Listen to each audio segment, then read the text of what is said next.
Alrighty, we are going live. Give me a thumbs up or a number one if you guys have a decent amount of volume today. I've got my better mic again, so hopefully the sound issues that we experienced last session are not still present. We are still getting more people logging on, so I'll slowly get ramped up here. I'm going to go ahead and make a backup recording in Camtasia.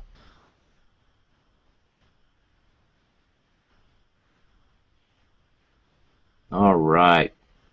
Paul says he's giving me a 1. Sounds good. Go ahead and move this over here so I can see what I'm looking at.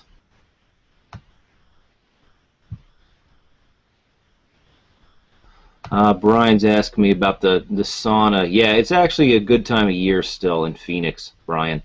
We are low 80s to mid 80s, nice and dry. So, yeah, certainly cannot complain. I've actually got a little bit of a honeymoon planned here soon, and we will be doing some coaching sessions while I'm on honeymoon, which will be kind of interesting and fun.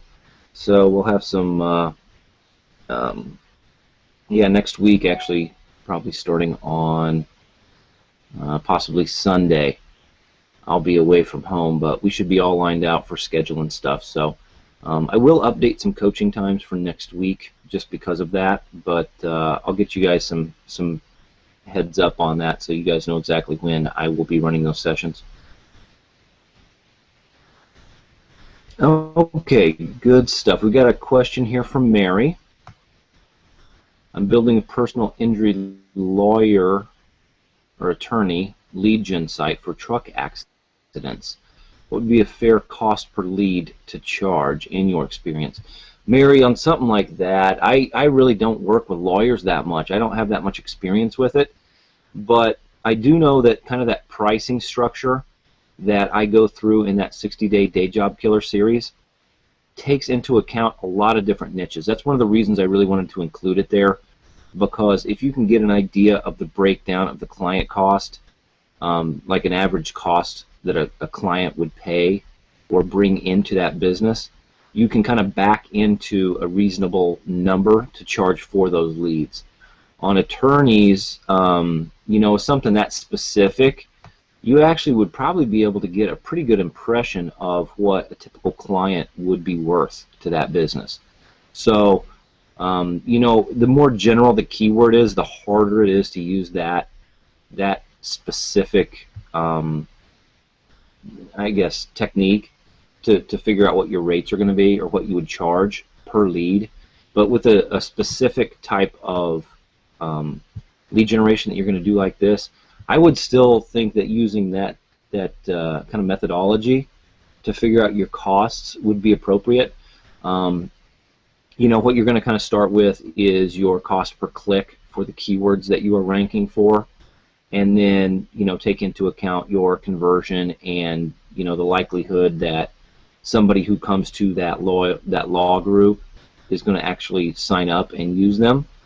And then you can kind of figure out what your costs are going to be. I try to keep my fees somewhere around 5%, 5 to 10% even in some of the niches I work with of the gross of that customer value. So I essentially say, yeah, marketing costs are going to be somewhere between 5 and 10% of the overall, you know, cost of doing business for what I bring into the business with new leads I generate. So it's kind of a general guideline I use, but I don't have any personal experience with attorneys. I actually do not work with any attorneys currently, so I don't have any kind of guidelines I could give you there. So, all right, Ken's saying I cannot get any kind of search results that look even remotely like the old keyword tool.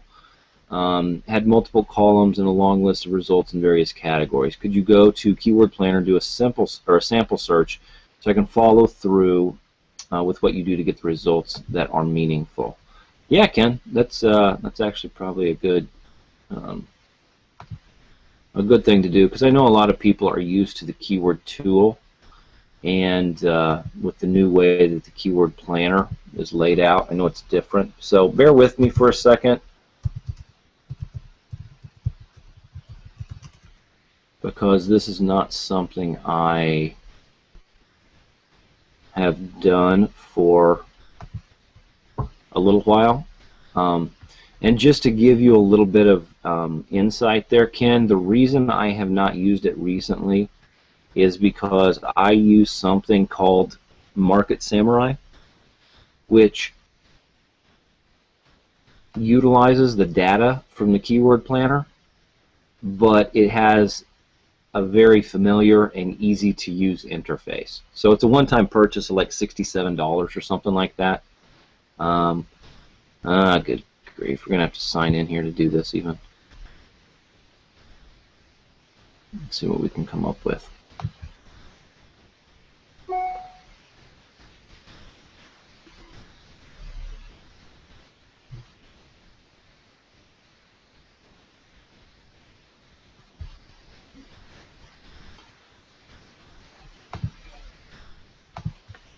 So if we're going to do like skincare,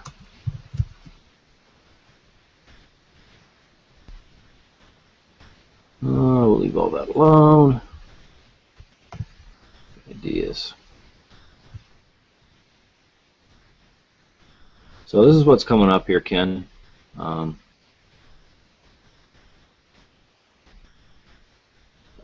This is not that different than what we had before, but these are ad groups, and because they're ad groups, those are not specifically the keywords we're looking for. They're just kind of aggregations of the related terms Google thinks that are related to the keyword we put. We hear essentially what we used to get with the old keyword tool. These are pretty much the columns and the data and the long list of information that we had. So you essentially just go to adwords.google.com and then type in your kind of core keyword that you want to go after. And then when it returns the results, just click over on keyword ideas, and it will give you the keyword and the average monthly searches, and then your suggested bid price. That's essentially the cost per click. So also gives you an idea on competition. And just to give you guys a little bit of insight too there, if you haven't caught that before, this is competition. This is AdWords competition. This is not SEO competition.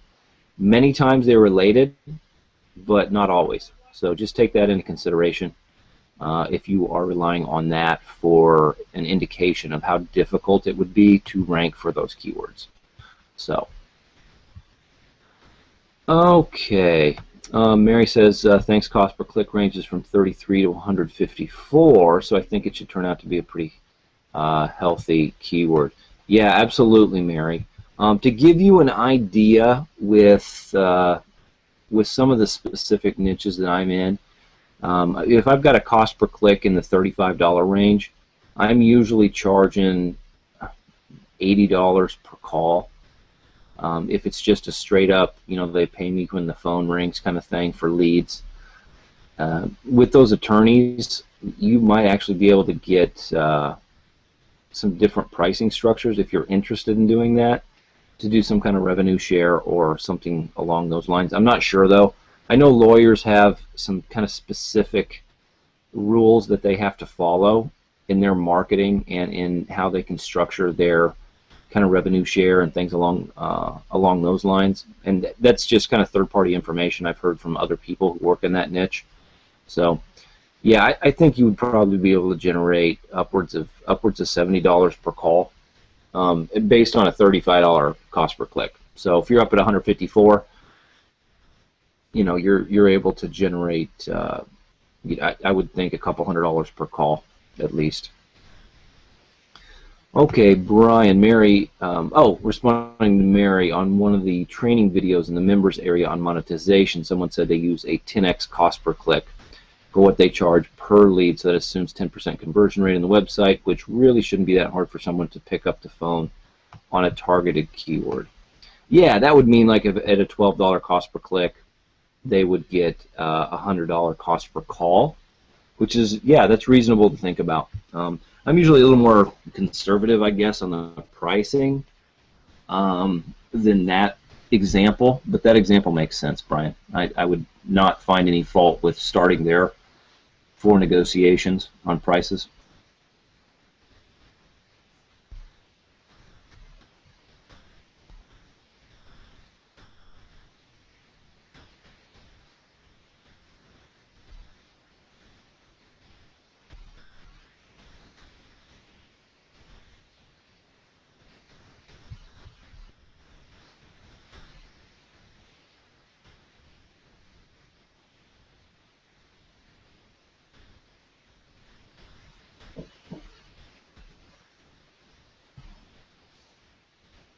It looks like my chat box may be hanging up a little bit. I haven't had any questions for a few minutes, so.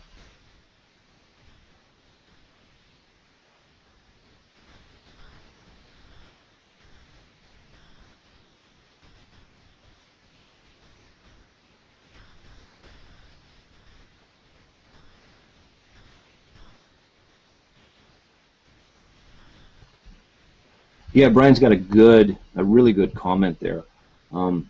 And he's definitely thinking along the lines of the business, which is always helpful when we are selling marketing services to businesses, to be able to communicate with them on their level and using their terminology and what they consider important.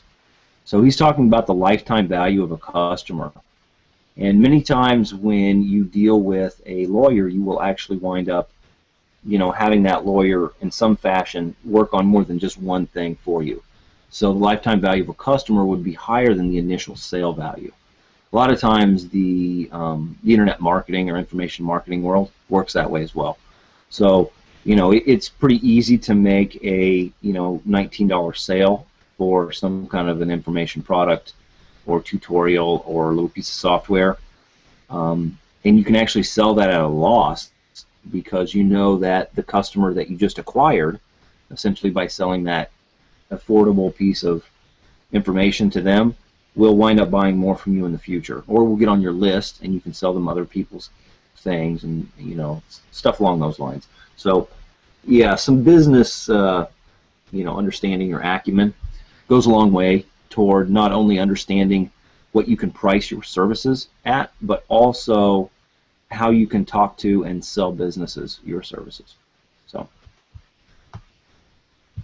Dan says, if questions get slow, would you mind doing a live review of a new lead gen site I'm creating? Yeah, Dan, that would be totally cool. Not a problem at all. Matt B, comparing local SEO to national keyword SEO. How does your strategy change? Matt, I'm actually not going after anything national at the moment, but strategy-wise, it would still be the same stuff. As far as just research and using PBNs to, boost the juice going to my my money site.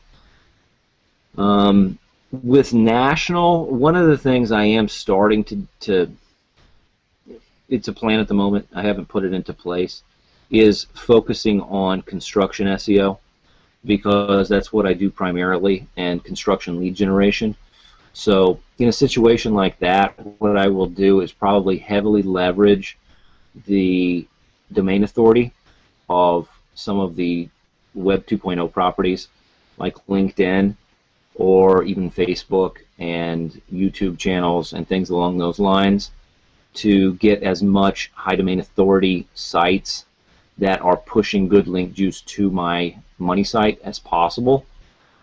So I think that strategy in general, as just a general concept, is what we want to do, whether you're going after local or national. But with national, the competition is much higher, and you just have to, leverage it even more so. I think it's just, it's what we talk about in all the videos, but the tougher the competition, the more attention to detail that you need to plan, use and make sure that you don't overlook. And one of the things is making sure that, what we would call all of your branded sites. So if you were, mattb.com and you were selling,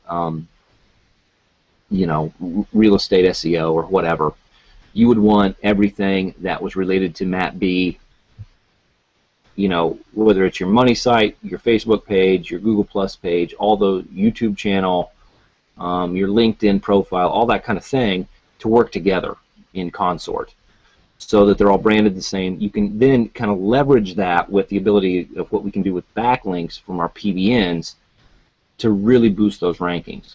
So the tougher the competition, the more of those resources, of branded resources, that I try to make use of. So hopefully that makes more sense to you. If it's a low competition niche, I can just put up a money site and fire some links from a PBN to it and usually get what I need to do with it.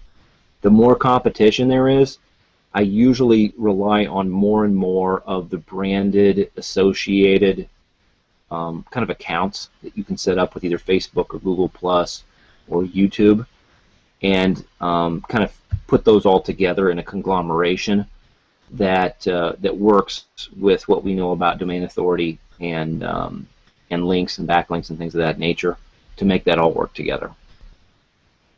Okay. Mary says, another question. I've got a site in the home improvement niche. My site is #1 first thing in the morning, then drops back to #4 spot every afternoon, every day. Peculiar. That is kind of crazy, Mary. I'm not sure what would cause that.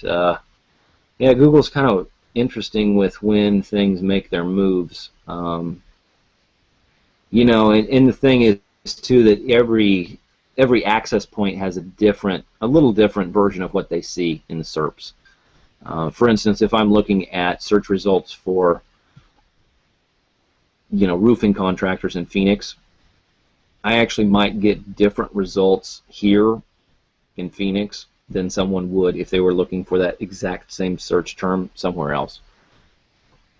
So that's kind of one of those, you know, side notes things. Michael, welcome. Thank you for being on. Glad to have you. Nancy C., is there a way to translate foreign sites to English, i.e. when using Register Compass? Yeah, there is, Nancy. I'll see if somebody else threw an answer to that in there. But yeah, you can just translate it in the SERPs. So if you go to Google and type a search term or type the website in, you can get Google to translate it for you and see what's going on with it. That's the easiest way I know of. In Register Compass, we're getting, you know, I would assume you're probably looking at a lot of Asian domains. You can translate that as well to see what those sites are about. In the same fashion, Google does it. Google has a built-in translator because it has to translate sites regardless of what language they're in to figure out kind of the common language of whatever they are going to compare things to. So, you know, just because a link comes to a website that might be in French does not necessarily mean that Google is only going to count that link if it's in a French search phrase. It might also count it if it's in English. And so Google will translate all of you know, all the web pages into language. I assume English also have a new, you know, value. So they have it as a service that's offered, and it's pretty accurate. All right, King Klug, I missed how you got to keyword. I just logged in and went there. I could not page that says your cancel is on the left. This is crazy. Yeah, Ken, no, let's go back to navigation. Show you what I did, just so you can follow.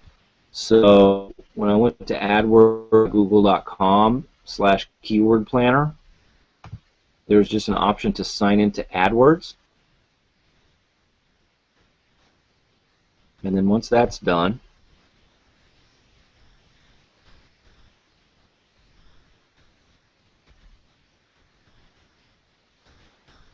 we get this. This is the page I get taken to. It says none of my ads are running or whatever. Something about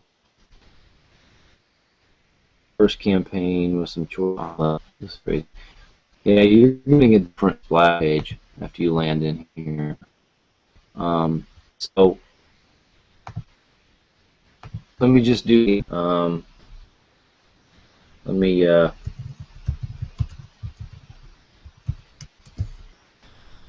Let me just do that. Let it run for a second. Let me go here.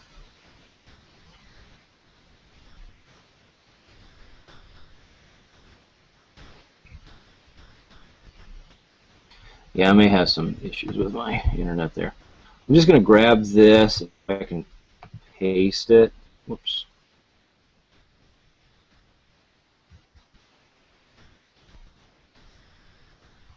I'm in the wrong thing. I'm going to paste this in here for you. Hopefully it didn't cut that link. Ah, dirty.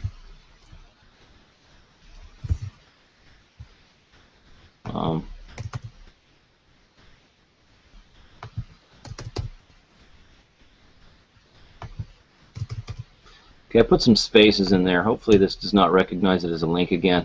Yeah, just go through and delete those spaces, Ken. And if you go there, Google should default you to your version of what that page would be, and then you can start working with it. And so just marking that page so you can get back to it and figure out what you got going on. Okay. When you have a silo, you are sending backlinks to the top pages of the silo or the inner pages. Easier to rank pages first. I usually go to specific pages, SJ. You can do both valid, and you eventually want to include links pretty much across the site. But I definitely send more links to the specific pages I'm trying to rank than I do the top of the silo, and certainly much more than I do to the actual home page. Right, Brian saying, Nancy, see if you use Chrome as your browser, it offers a translate option for you. So that's built right into the browser for Chrome. So that's a good option for you too as well, Nancy. Fletch, how funny is this? I sat down early to tune in. I got so engrossed working on my PV and I forgot to play you. That's good. I do the same thing all the time. I've got all sorts of things that I want to, you know, that I've got on my day, and sometimes I get wrapped up in some aspect of SEO and forget to jump across and actually do what I was meaning to do the first part. Okay, Matt B, can you portray a minimum power expired domain you would use in your PVN? Yeah, I would look at something, you know, along the lines of what Greg recommends, which is a domain authority of around 25, and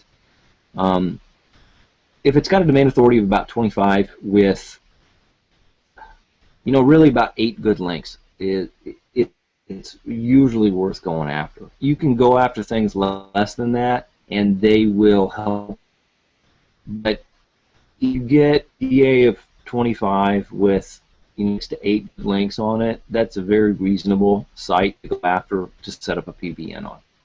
So hopefully that's what you're asking about there, Matt.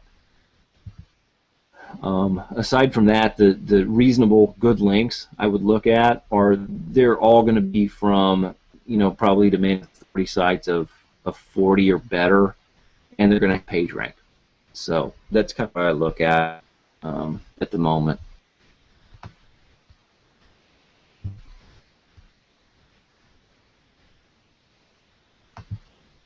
Okay, TJ Mary, if your Google Plus link to your site, the hours, whoops, you have your business posted as can effect on ranks.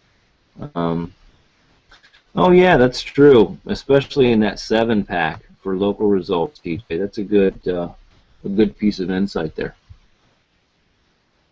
Perhaps competitor is not open yet when you are looking at the results. Yeah, Google takes a lot into consideration. It wants as many people to use its services for businesses as possible. That's why it offers all the coupons to do AdWords and all that kind of thing, because the more information it gathers, the better the search results it can deliver are. So yeah, if you're looking for an emergency vet, it isn't going to be as valuable to somebody for Google to show an emergency vet that's only open to 10 p.m. if it's already 1 a.m. in the morning. You know, it's going to want to show that vet that's still open at 1 a.m. even if all of the, you know, regular SEO metrics for the other site are better, just because it's not open yet. So yeah, that's one of the things, you know, a little tricky nuance, you know, one of these little specific things that can come into play. So it's a good piece of information to have.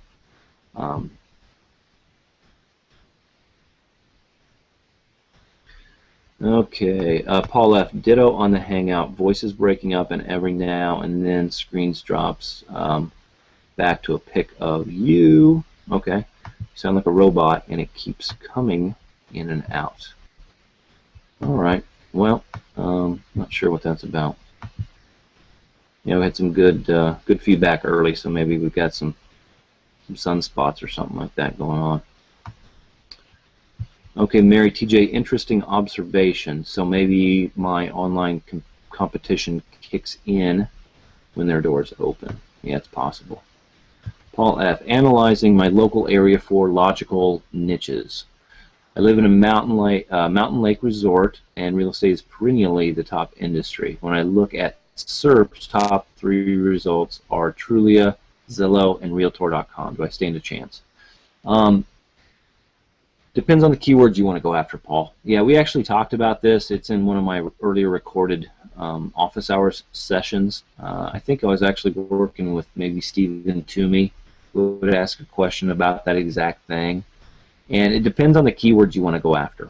If you want to just go after real estate, I'm just throwing this out there, but if it's like Reno, or Lake Tahoe, something along those lines, if you want to go after real estate like Tahoe, then those authority sites are probably going to have some pretty good SEO set up for them. Their on-page structure is going to be good, and it's going to be kind of tough to knock them out of those first results for those keywords without just some time and attention and effort. You can do it for sure, because those are general nationwide results that do not include a lot of the local cool stuff that somebody looking for a real estate agent would particularly want to find on a website. So the more general the keyword you want to go after, the more resources and time you're going to have for the keyword going to be. Longer term keywords, if you want to go after vacation rental, like you might rank that.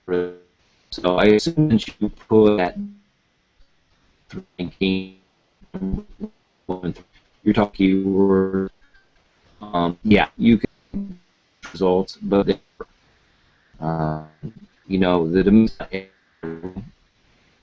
will as far as what will rank for the keywords, but it's the base. So.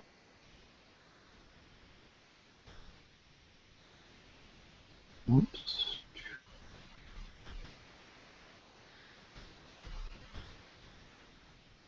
That was Paul's question. Okay, TJ Mary's possible. I think it was Jimmy Kelly who tipped me off that we should be open almost all hours for Google Plus business pages. Yeah. Okay, Big Ed. Going back to that Dallas roofing example, how many PBN links do you think it would take to rank for that? I know it's a loaded question without knowing anything about the PBNs being used, etc. But could you give a general idea for a niche in a city like that? Yeah, less than 20, if they're good links, most likely we'll get you something like that. I do some stuff with that keyword, Dallas specifically, but in other top 10 cities in the U.S. And 20 links or so has been enough to fuel that.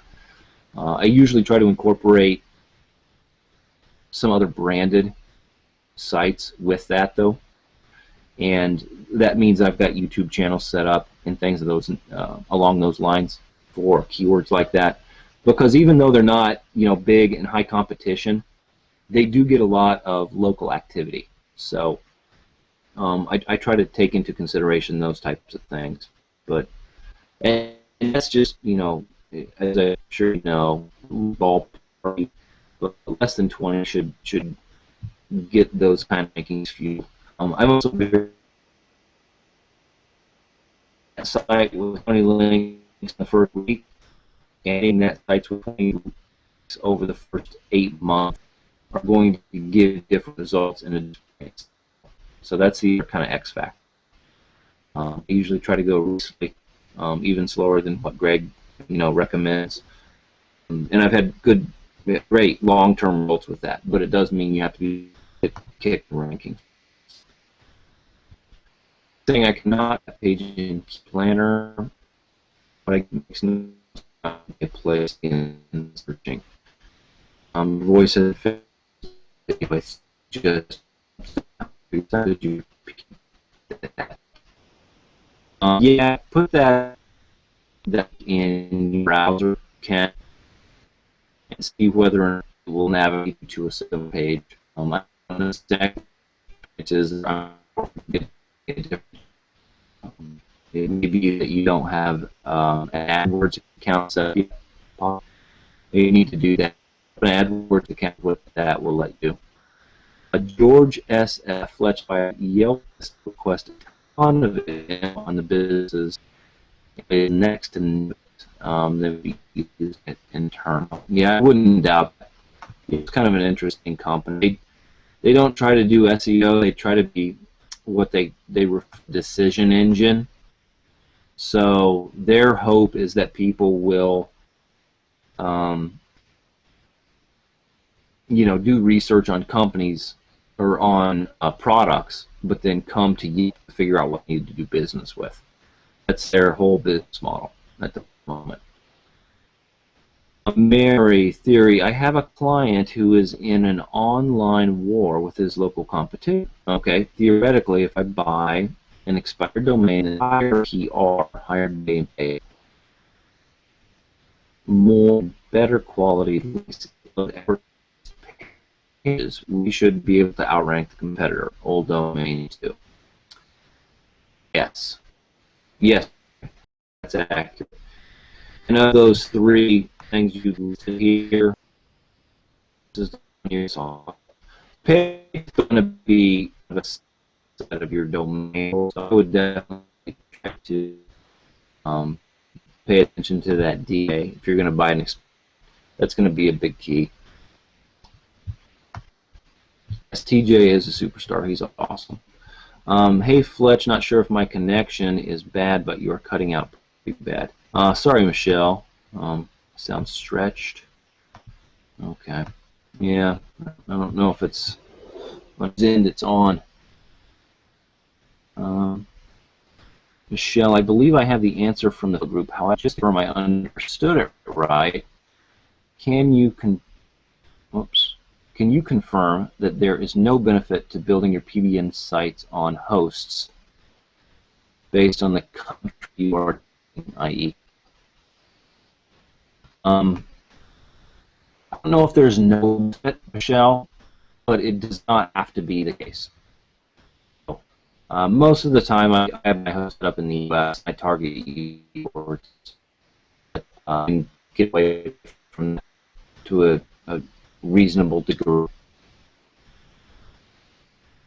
Oh, Fletch, do you have constant host problems people have discussed in the apparently the effort to create a custom name server and email simply adds a secondary name server and email. Continued. Yet the host9 data still remains there, thus leaving a footprint. I guess people who thought they were without a trace discovered otherwise. It may be hesitant to start host9's thoughts. Yeah, my understanding and my experience, once you do that, send them a support ticket and ask them to remove the original name server and do that. It requires an extra step in it, but I'm still using them in experience. That's Greg. So you made just extra steps to get those name servers removed. Michelle S. However, there may be a benefit for the client site to be a country that you're targeting market. Yes, definitely try to keep site targeting, especially that you fire.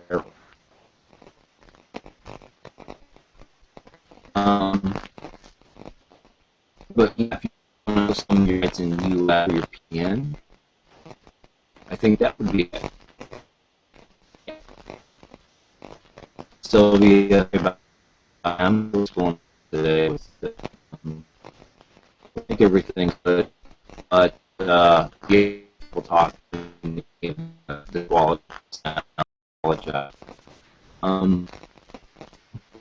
clarification on your that example. You said less than 20 PBN is sufficient. 20 PBN seats or 20 PBN. Good designation. What I would say is actual sites there, Paul. You can put more than one link from a single PBN to your money. Totally valid, and it works. But I don't seem to get as much results doing that as I do if I spread the links across, one link per money site from each PBN. So, if I had 20 PBNs, I could power, 20 sites like that, because one link from each would go to each of those sites. So,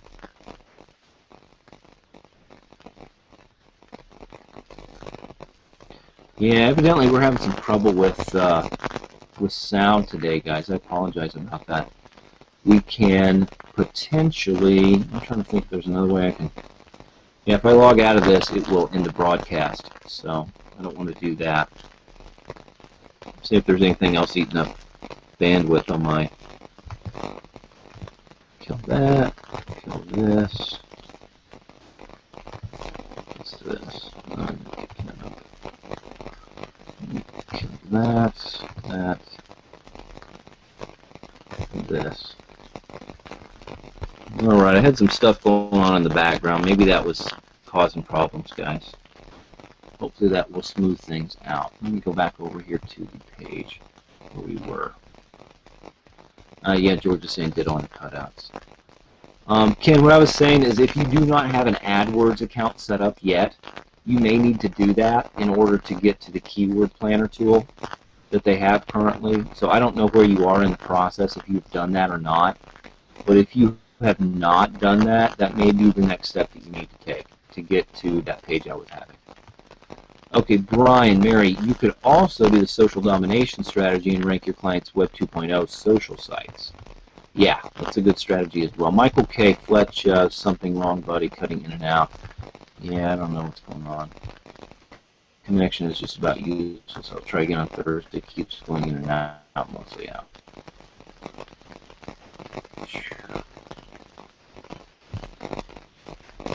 Alright guys, we're having so much trouble on here.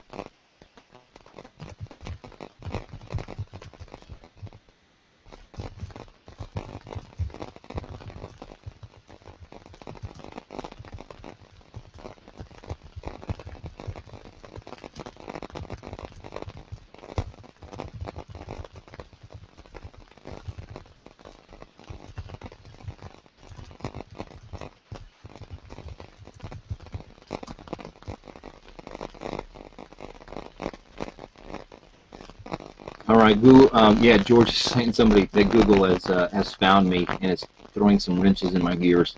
What we're going to do, I just typed this in the chat box again, and yeah, Paul's saying like a bad mic. Yeah, this is a mic I've used before that should be in good shape, but it may be that Paul. I'm not sure.